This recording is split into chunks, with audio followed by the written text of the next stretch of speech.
Saya mohon pencerahan Mbah Nun tentang keyakinan sebagian orang Jawa yang mendefinisikan kata wujud.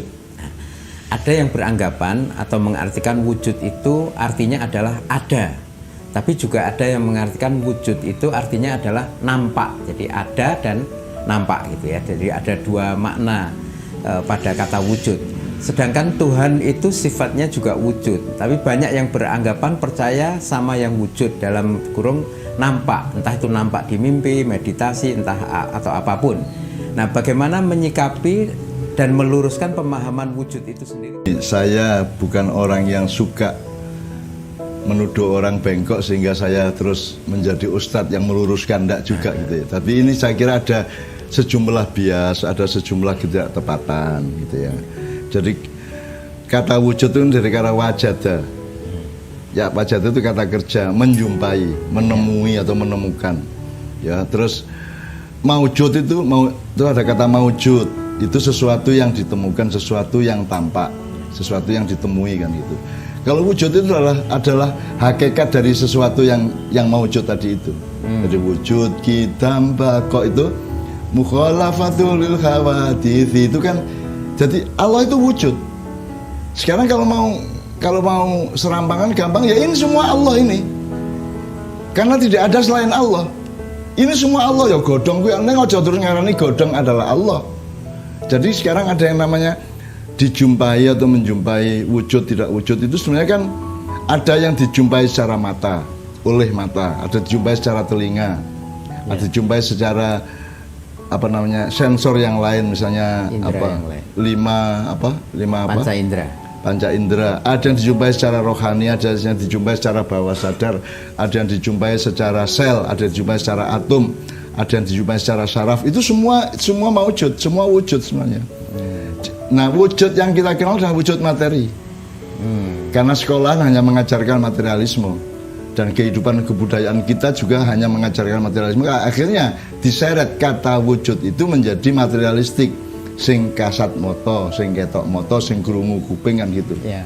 Kan akhirnya dipersempit seperti padahal yang namanya wujud itu kalau mau begitu asalkan kamu kuat loh ya, nanggung ya. Lah semua ini Allah. Karena tidak ada apapun kecuali Allah. Maka semua ini ekspresi Allah atau kita turunkan ini ekspresi Allah, ini wujudnya Allah, ini manifestasinya Allah. Kalau tidak ada Allah, tidak ada godong, tidak ada tanaman, tidak ada tanah.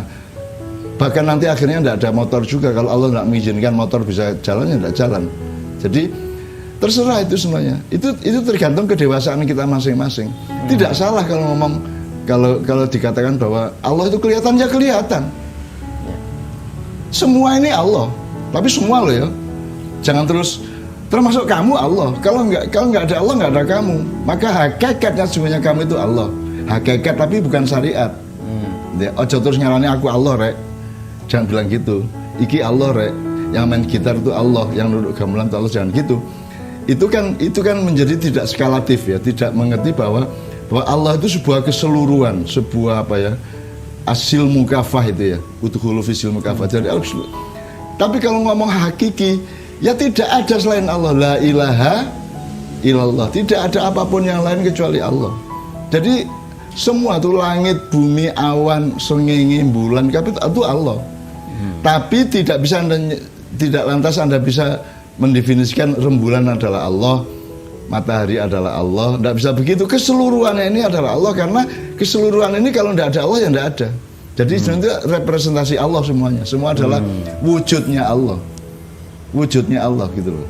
Tapi itu harus agak pinter sedikit lah, harus halus sedikit ya, harus ada pilah-pilah yang sangat detail di dalam otak kita kan gitu. Nek orang kok dadi klenik. Semalam saya ketemu Allah pakai pakaian seperti Pangeran Diponegoro misalnya. Terus matanya itu mencorong seperti dua matahari misalnya gitu ya. Ya. Itu pun bahkan saya tidak marah. Saya tidak mengkafirkan orang seperti itu. Itu kan wujud subjektif yang kamu temui, subjektif tadi ya. Tapi jangan lantas itu kamu yakini sebagai sesuatu yang objektif. Kan kita orang modern mengerti subjektif, objektif ya. Tidak apa-apa. Kan prinsipnya hidup itu kan gitu. Anda ngelihat daun, mosok ndak ingat Allah kan gitu kan. Anda ngelihat matahari, masa Anda ingat Allah? Anda ngelihat sahabat-sahabat Anda sama manusia, lihat binatang, lihat asu, lihat kambing, lihat lembu, masa Anda ingat Allah? Gitu kan? Jadi kan semua representasi Allah sebenarnya. Jadi bisa aja. Tetapi dengan catatan jangan lantas menyebut lembu adalah Allahku. Kan gitu kan? Ya. Karena itu sudah lain, skalanya berbeda. Skalanya dan sistem berpikirnya berbeda gitu. Tapi tidak ada apapun yang representan, yang tidak ada apapun yang mewujud, tidak ada apapun yang mewujud, dan tidak ada wujud apapun kecuali Allah. Kan gitu. Tetapi tetap tadi itu jangan sampai terus aku Allah rek. Coba wani karo aku, jangan gitu ya. Karena itu skalanya berbeda, sistem berpikirnya berbeda. Itu di dalam Islam itu kalau saya tidak salah ingat juga Allah sendiri menggambarkan bahwa Allah itu al-zahir tapi juga sekaligus al-batin gitu. Apakah ini juga berkaitan iya. artinya dengan pemahaman seperti yang Mbah Nun sampaikan itu? Dohir itu dohir kan dalam bukan pengertian ketok, ini. dohir batin. itu bukan ketok moto, bukan kasat mata, bukan ilmu katon. Dohir itu jelas. Nah sekarang jelas bagi apa? Kalau batin itu, dohir itu hardware gitu ya, hardware ya.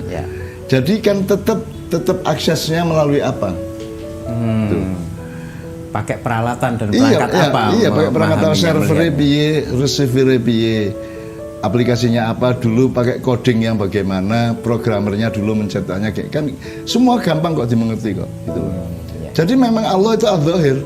Ya makanya tidak semua ini kalau bukan Allah siapa? Cuman tidak bisa menyimpulkan bahwa terus kita potong daun adalah Allah, tidak bisa. Keseluruhannya ini Allah. Kalau tidak Allah siapa? Tidak mungkin ada apapun kecuali ada Allah. Gitu. Kan gitu kan cetok aja nih.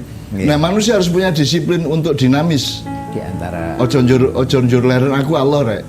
Jangan berhenti di situ, itu namanya statis. Nah salah satu sunatullah adalah dinamis. Tidak ada satu yang tidak menjadi dua kecuali Allah. Gitu kan?